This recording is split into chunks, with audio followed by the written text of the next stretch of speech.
사랑하는 성도 여러분, 지난 주일에 우리는 요한계시록 4장의 말씀을 통해서 하나님의 주권에 대한 말씀을 상고했습니다.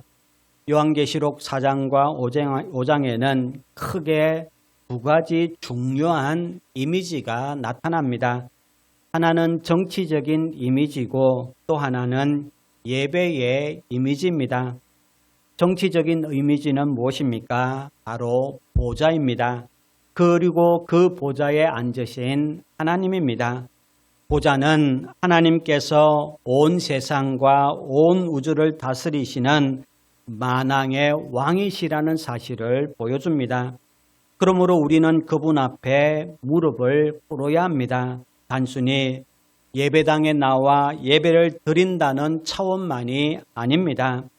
우리는 그분 앞에 복종하고 충성해야 합니다. 우리의 삶의 모든 영역에서 우리의 생각과 말과 행동 속에서 하나님의 왕 되심과 주권을 인정하며 살아가야 합니다. 왜냐하면 그분은 보좌에 앉으신 왕이시기 때문에 그렇습니다. 그런가 하면 두 번째 이미지는 예배의 이미지입니다. 요한계시록 4장과 5장의 뒷부분을 보면은 하늘에 있는 천사들뿐만 아니라 땅 위와 땅 아래와 바닷 가운데 있는 모든 피조물들이 하나님과 어린 양께 찬송과 영광을 돌리고 있습니다. 그러므로 요한계시록 4장과 5장은 우리에게 두 가지 큰 그림을 보여줍니다. 하나는 왕이신 하나님 앞에 충성하는 삶이고 다른 하나는 영광의 그 하나님께 예배하는 삶입니다. 이 두 가지는 결코 분리될 수가 없습니다. 하나님을 예배한다는 것은 하나님께 충성한다는 뜻이고 하나님께 충성한다는 것은 우리의 삶 전체가 예배가 되어야 한다라는 이런 뜻입니다. 우리가 복음을 말할 때에 그것은 단지 죽어서 천국에 간다라는 소식만이 아닙니다. 복음은 하나님 나라의 복음입니다. 예수님께서 오셔서 하나님의 나라가 가까이 왔다라고 선포하셨습니다. 하나님의 나라가 가까이 왔다라는 것은 하나님의 통치가 시작되었다라는 뜻입니다. 그렇다면 그 하나님 나라 앞에서 우리의 반응은 무엇입니까? 바로 회개입니다. 그런데 회개는 단순히 마음을 조금 고쳐먹는 것이 아닙니다. 회개는 내 충성의 대상을 바꾸는 것입니다. 이전에는 돈과 성공과 세상의 사람들의 인정을 위해서 살았다면 이제는 그리스도를 위해서 사는 것입니다. 이전에는 내 욕망과 자존심과 안전을 위해서 살았다면 이제는 주님의 말씀과 하나님 나라를 위해 사는 것입니다. 예수님을 믿는다는 것은 바로 내 충성의 대상이 바뀌는 것입니다. 성도 여러분, 그래서 신앙은 예배당 안의 일로만 축소될 수 없습니다.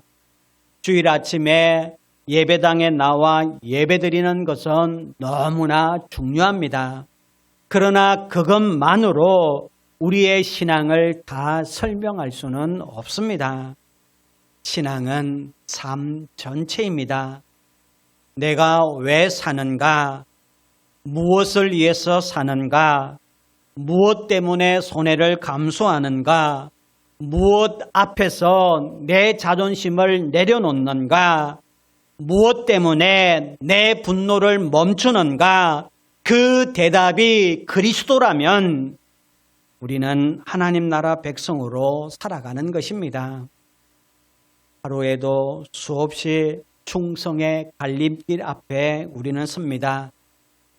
화를 내고 싶을 때가 얼마나 많습니까? 대갚아 주고 싶을 때가 얼마나 많습니까? 손해보고 싶지 않을 때가 얼마나 많습니까? 내 뜻대로 밀어붙이고 싶을 때가 얼마나 많습니까? 그때마다 우리는 주님의 말씀 앞에서 멈춰 서서 점검해야 합니다.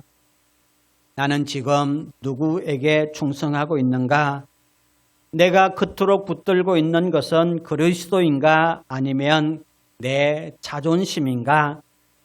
내가 지금 따르고 있는 것은 하나님 나라인가 아니면 세상의 방식인가? 이것을 점검해야 한단 말입니다. 성도 여러분, 신앙은 바로 그 자리에서 드러납니다. 예배당 안에서만이 아니라 화가 치밀어 오르는 그 순간에, 손해를 보고 싶지 않는 그 순간에, 내 뜻대로 밀어붙이고 싶은 그 순간에 내가 누구에게 충성하는지가 드러난단 말입니다. 그때 주님의 말씀 앞에 멈추고 다시 그리스도를 선택하는 것, 그것이 하나님 나라 백성의 삶입니다. 그러므로 주일 아침에 예배드리는 것도 신앙이지만 월요일부터 토요일까지 삶의 자리에서 그리스도께 충성하는 것도 신앙이라는 사실을 단 한순간도 놓치지 마시기를 간절히 바랍니다. 요한계시록 4장의 하늘보좌 환상은 바로 이것을 우리에게 분명히 가르쳐줍니다. 하나님은 보좌에 앉으신 왕이십니다. 그러므로 그분 앞에서 우리는 무릎을 꿇어야 합니다. 그리고 그분께 충성해야 합니다. 사도 요한도 요한계시록 1장에서 부활하시고 영광을 입으신 주님을 보았을 때에 그 앞에 죽은 자 같이 엎드렸다라고 말씀합니다. 이것이 하나님 앞에 선 인간의 마땅한 모습입니다. 그런데 이 보좌의 환상은 하나님이 아닌 다른 것에 충성하며 살아가는 사람에게는 심판의 메시지입니다. 그러나 비록 연약하고 부족해도 그리스도께 충성하며 살고자 하는 성도에게 이 보좌 환상은 큰 위로가 되는 겁니다. 왜냐하면 세상이 아무리 강해 보여도, 악이 아무리 득세하는 것처럼 보여도 보좌에는 하나님이 앉아 통치하고 계시기 때문입니다. 그러므로 하나님 나라의 복음은 우리에게 가장 큰 위로인 줄 믿으시기를 바랍니다. 복권에 당첨되는 것이 위로가 아닙니다. 직장에서 승진하는 것이 궁극적인 위로가 아닙니다. 연봉이 오르는 것이 우리의 참된 위로가 아닙니다. 성도의 참된 위로는 하나님 나라의 복음인 줄 믿으시기를 바랍니다. 물론 우리는 충성에 실패합니다. 자주자주 넘어집니다. 주님을 따른다라고 고백하면서도 자주자주 내 마음대로 살아가고 있습니다. 그러나 복음은 네가 한 만큼 갚아주겠다. 네가 하는 만큼, 네가 나에게 순종하는 만큼 갚아주겠다라는 소식이 아닙니다. 복음은 그리스도께서 우리를 대신하여 싸우셨고 우리를 대신하여 이기셨으며 우리를 다시 일으키신다는 소식입니다. 그러므로 이 복음을 붙잡고 있는 성도는 넘어져도 실패해도 낙심하지 않습니다. 다시 일어나고 다시 충성을 다짐합니다. 그리고 다시 그리스도를 한 걸음 한 걸음 따라갑니다. 이제 오늘 본문 3절을 보겠습니다. 3절에 앉으신 이의 모양이 벽옥과 홍보석 같고 또 무지개가 있어 보좌에 둘렸는데 그 모양이 녹보석 같더라. 이렇게 말씀합니다. 2절에서 요한은 하늘에 보좌가 베풀어진 것을 보았습니다. 그리고 그 보좌 위에 앉으신 이가 계신 것을 보았는데 이것은 성부 하나님에 대한 묘사입니다. 그런데 요한은 하나님을 인간의 모습으로 묘사하지 않습니다. 하나님이 어떤 얼굴을 가지셨다거나 어떤 표정을 지으셨다거나 어떤 인간적인 형상을 가지셨다라고 말하지 않습니다. 대신 보석으로 표현합니다. 벽옥, 홍보석, 녹보석, 그리고 무지개로 하나님의 영광을 묘사하고 있습니다. 이것은 매우 의도적인 표현입니다. 성경은 때때로 하나님을 인간의 언어로 우리가 이해할 수 있는 언어로 설명할 때가 있습니다. 어떤 것이 있습니까? 하나님께서 근심하셨다.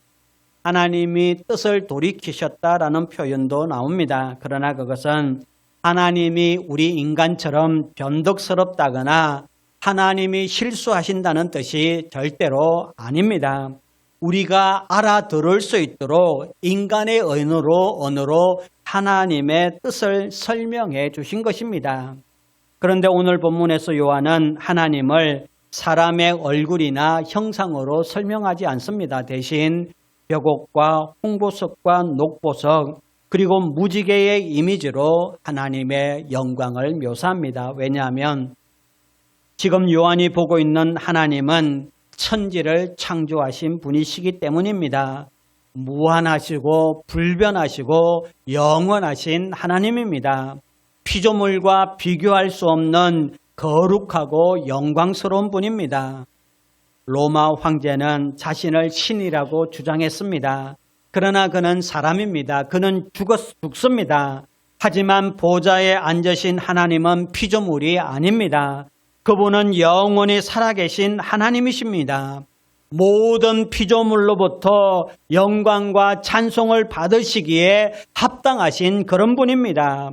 그 영광을 다 설명할 수 없기에 그래서 요한은 인간의 형상이 아니라 찬란한 보석의 이미지로 하나님의 영광을 묘사하는 겁니다. 이런 표현은 요한계시록에 처음 나온 것이 아닙니다.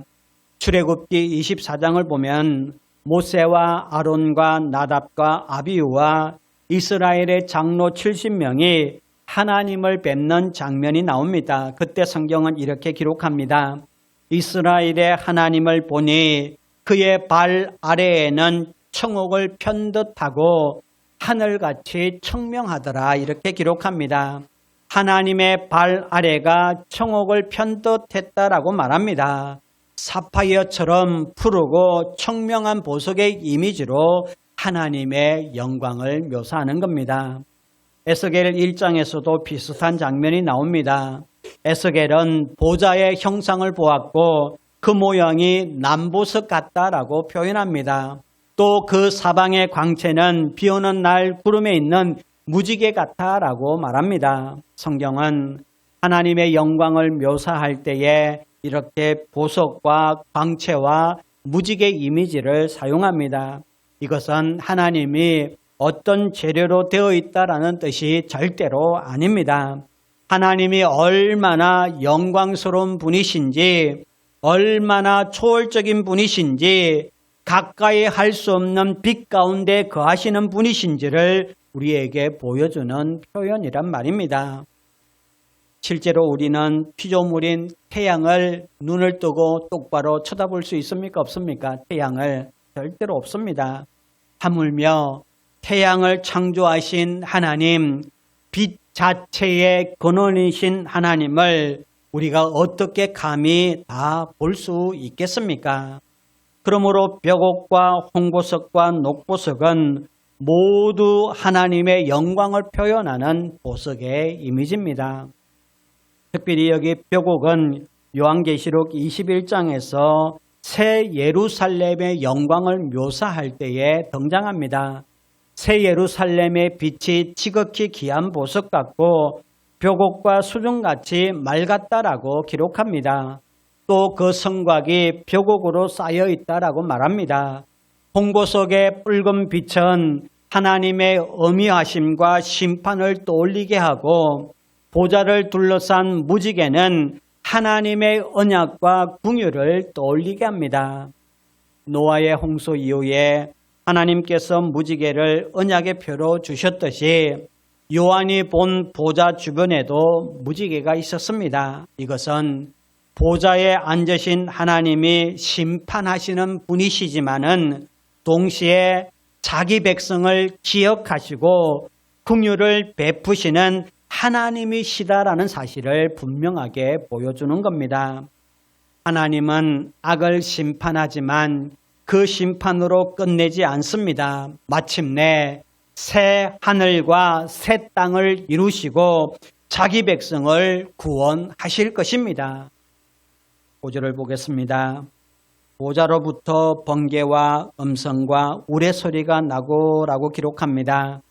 이것은 하나님의 임재를 나타내는 성경적인 표현입니다. 출애굽기 19장을 보면은 이스라엘 백성들이 시내산에 이르렀을 때에 하나님께서 그 산에 강림하십니다. 그때 우레와 번개와 빽빽한 구름이 산 위에 있고 나팔 소리가 매우 크게 들렸습니다. 이때 백성들이 어떻게 반응했습니까? 백성들은 두려워 떨었습니다. 왜 떨었습니까? 거룩하신 하나님께서 강림하셨기 때문입니다. 요한계시록에도 번개와 음성과 우레소리는 중요한 장면마다 반복됩니다.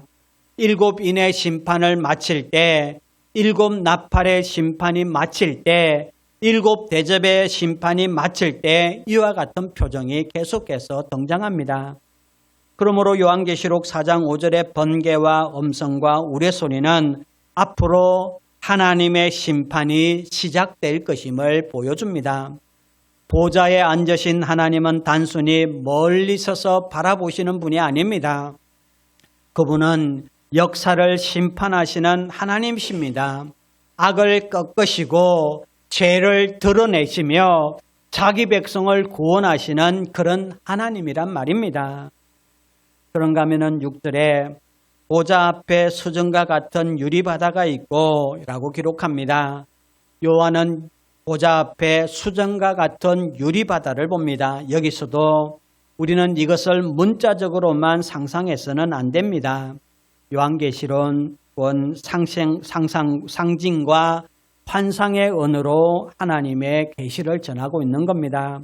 보좌 앞에 실제로 바다가 있었다라는 뜻이라기보다는 요한이 본 광경이 마치 수정처럼 맑고 유리처럼 투명한 바다 같았다라는 이런 뜻입니다. 그래서 세번역은 이 구절을 이렇게 번역합니다. 보좌 앞은 마치 유리바다와 같았으며 수정을 깔아 놓은 듯 했습니다. 이렇게 기록하고 있습니다. 그렇다면 이 바다는 무엇을 의미합니까? 성경에서 바다는 종종 혼돈과 악의 세력을 상징합니다. 요한계시록 13장에는 바다에서 짐승이 올라온다라고 기록합니다. 그러나 요한이 본 보좌 앞에 그 바다는 요동치는 바다가 아니었습니다. 수정처럼 맑고 유리처럼 잔잔한 그런 바다였습니다. 이것은 보좌 앞에서 모든 혼돈과 악이 통제되고 있음을 보여주는 겁니다. 세상은 요동치는 것 같았지만은 하나님의 보좌 앞에서 악은 결코 마음대로 날뛰지 못하는 것을 보여줍니다.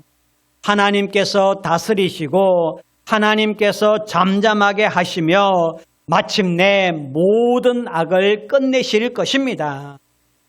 동시에 이 유리바다는 성전의 정결함을 떠오르게 합니다. 하나님 앞에 나아가는 사람은 정결해야 합니다. 그러나 우리는 스스로 정결해질 수 있습니까? 없습니까? 정결해질 수 없습니다. 오직 그리스도의 피와 성령의 새롭게 하심으로 하나님 앞에 설 수 있습니다. 그런데 성도 여러분, 요한은 보좌 앞에서 유리바다만 본 것이 아닙니다. 보좌 앞에 켜져 있는 7 등불도 보았습니다. 5절 하반절을 보십시오. 보좌 앞에 켠 등불 7이 있으니 이는 하나님의 7 영이라. 요한은 보좌 앞에 켜진 7 등불을 봅니다. 그리고 성경은 이것이 하나님의 7 영이다라고 설명합니다. 여기서 하나님의 7 영은 성령 하나님을 가리킵니다. 7이라는 숫자는 요한계시록에서 완전함과 충만함을 상징합니다. 그러므로 7영은 성령이 7분이라는 뜻이 절대로 아닙니다. 성령님의 완전하고 충만한 역사를 가리키는 그런 표현입니다. 이 이미지는 구약의 성막과 성전 안에 있던 등대를 떠올리게 합니다. 성소 안에는 순금 등대가 있었습니다. 하나의 줄기에서 7가지가 나와 등불을 켜졌습니다. 이 등대는 어둠 속에서 빛을 비추는 역할을 했습니다.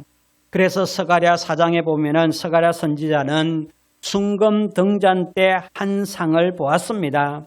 그 환상은 성전 재건의 사명을 감당해야 했던 스룹바벨과 하나님의 백성에게 주어진 말씀입니다. 그때 하나님께서 말씀합니다. 이는 힘으로 되지 아니하며 능력으로 되지 아니하고 오직 나의 영으로 되느니라 라고 합니다. 무너진 성전을 다시 세우는 일은 사람의 힘과 능력으로 되는 일이 아니었습니다. 하나님의 영, 곧 성령의 능력으로 이루어질 일이었습니다. 스가랴 4장 10절에는 이 7은 온 세상에 두루 다니는 여호와의 눈이라고 말씀합니다. 7 눈은 온 세상을 완전하게 감찰하시는 하나님의 전지하심과 성령의 역사를 보여줍니다. 5절의 7 등불도 같은 의미를 가집니다. 성부 하나님의 보좌 앞에 계시는 성령께서 온 세상을 감찰하고 계시는 겁니다. 특히 세상에서 고난받는 교회를 보고 계시는 겁니다. 환난을 당하는 성도들을 보고 계십니다. 믿음 때문에 손해를 보고 고난을 겪고 핍박받는 주의 백성들을 성령께서 다 보고 계신단 말입니다.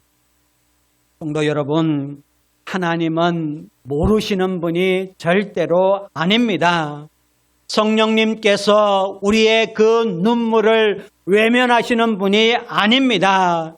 주의 백성이 흘리는 그 눈물을 다 알고 계십니다. 주의 백성들이 지금 어떻게 견디고 있는지 그 고난을 다 보고 계신단 말입니다. 주의 백성을 괴롭히는 악의 세력도 감찰하고 계십니다. 그러므로 우리는 결코 혼자가 아닙니다. 교회는 버려진 것이 아닙니다. 성도는 세상 한가운데 방치된 것이 절대로 아닙니다. 보좌 앞에 7 등불이 켜져 있습니다. 하나님의 완전하신 성령님께서 지금도 그 교회를, 성도들을 비추고 계십니다.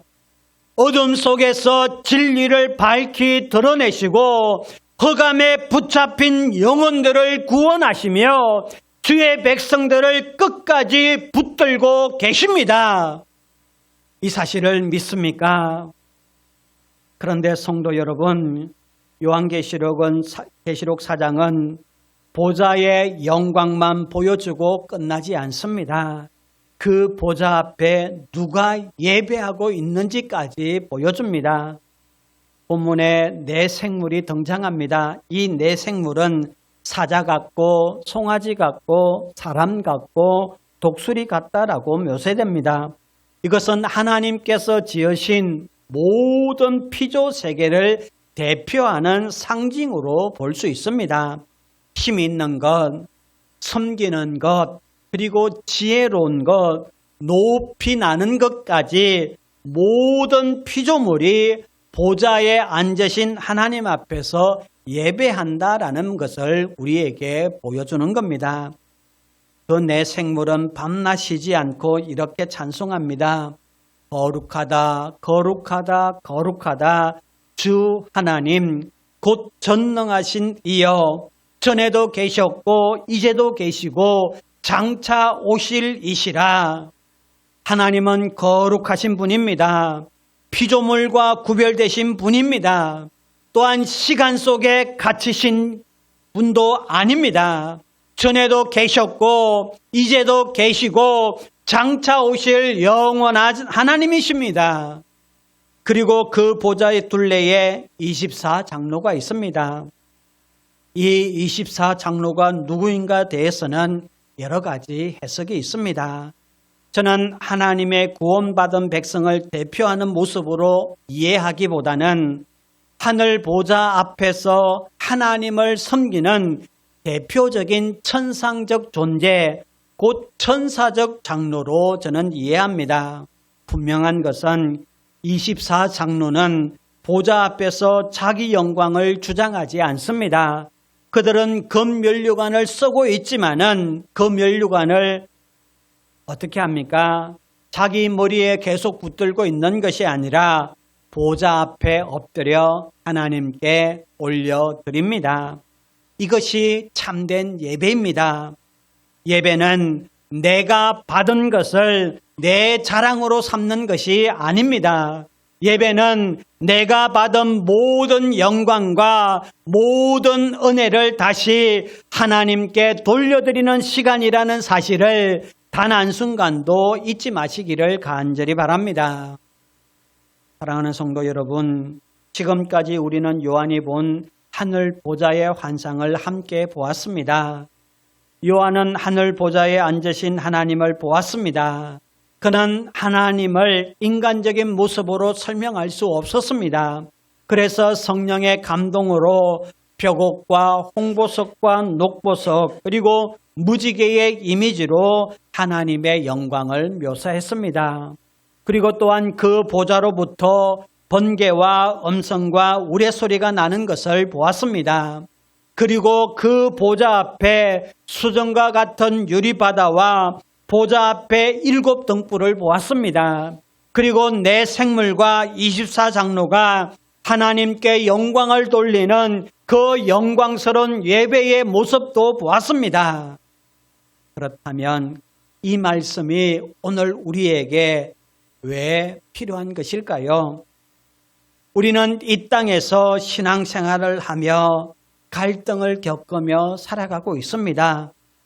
믿음 때문에 손해볼 때가 너무나 많습니다. 아니, 억울한 일을 당할 때도 있습니다. 세상의 방식대로 살지 않기 때문에 뒤처지는 것처럼 느껴질 때가 한두 번이 아니었습니다. 신앙을 지키는 일이 때로는 외롭고 힘들다고 느끼고 그래서 포기하고 싶을 때가 한두 번이 아닙니다. 그러나 우리는 손해보지 않아서 이기는 사람들이 아닙니다. 우리는 세상과 똑같은 방식으로 이기는 사람들이 아닙니다. 우리는 그리스도를 따라 그리스도께서 이기신 방법을 따라 이 땅을 살아가는 사람들입니다. 그리스도께서 십자가의 죽으심으로 이기셨습니다. 세상 사람들이 볼 때는 그것이 이긴 것이냐 말하지 않습니다. 실패라고 말합니다. 그러나 하나님은 그 십자가를 통해 승리하셨습니다. 그러므로 성도의 승리도 세상의 승리와는 다릅니다. 우리가 손해를 보더라도 진리를 붙들 때, 억울한 일이 있을 때도 하나님께 맡길 때, 분노로 갚지 않고 그리스도의 길을 선택할 때에 세상의 성공보다 하나님께 충성하기를 선택할 때에 우리는 이미 보좌에 앉으신 하나님 안에서 승리의 길을 걷고 있는 것입니다. 하늘 보좌의 환상은 우리에게 이렇게 말씀합니다. 하나님은 멀리 계신 분이 아닙니다. 하나님은 보좌에 앉아 계시지만 우리의 고난을, 여러분의 고난을 결코 외면하는 분이 아닙니다. 하나님은 전능하시지만 우리를 내버려 두시는 분이 아닙니다. 하나님은 지금도 통치하고 계십니다. 하나님은 지금도 보고 계시고 하나님은 지금도 악을 심판하시고 교회를 지키시며 마침내 모든 것을 새롭게 하실 것입니다. 그러므로 성도 여러분, 하늘 보좌의 환상을 놓치지 마십시오. 이 땅의 일이 전부인 것처럼 살지 마십시오. 보좌에 앉으신 하나님이 지금도 다스리고 일하고 계십니다. 그러므로 성도는 위를 바라보며 살아가는 사람입니다. 보좌를 바라보며 살아가는 사람이란 말입니다. 그리고 그 보좌에 앉으신 하나님께 충성을 드리는 사람입니다. 골로새서에서 성령께서는 바울을 통해 우리에게 말씀합니다. 위의 것을 생각하고 땅의 것을 생각하지 마라. 사랑하는 성도 여러분, 우리의 충성의 대상은 분명해야 합니다. 세상의 성공과 부와 권력과 사람들의 인정이 우리의 주인이 되어서는 안 됩니다. 눈앞의 현실이 우리의 마지막을 결정하지도 못합니다. 우리의 왕은 보좌에 앉아 계신 하나님이십니다. 그분은 우리의 충성을 받으시기에 합당하신 분이십니다. 또한 우리의 찬송과 경배를 받기에 합당하신 분이십니다. 그러므로 우리의 전 존재를 맡길 만한 분이십니다. 바로 그분은 여러분의 걸음을 살피고 계십니다. 여러분의 그 눈물을 보고 계십니다. 여러분의 그 수고를 결코 헛되게 두지 않습니다. 때가 이르면 모든 악을 잠잠케 하시고 자기 백성을 생명의 강가로, 생명수가 흐르는 그 강가로 이끄실 것입니다. 그래서 그날을 바라보며 우리는 오늘 예배하는 겁니다. 습관 때문에 드리는 예배도, 두려움 때문에 드리는 예배도 아닙니다. 영광의 그 주님을 보았기 때문에 드리는 예배입니다. 붙드시는 은혜를 알기 때문에 주님을 예배하는 겁니다. 마침내 승리하실 그 하나님을 바라보며 예배하는 겁니다. 이제 우리의 예배가 삶의 충성이 되게 합시다. 모든 영광과 존귀와 감사를 보좌에 앉으신 그 하나님께 올려드리며 살아가는 저와 여러분 되시기를 주님의 이름으로 축원합니다.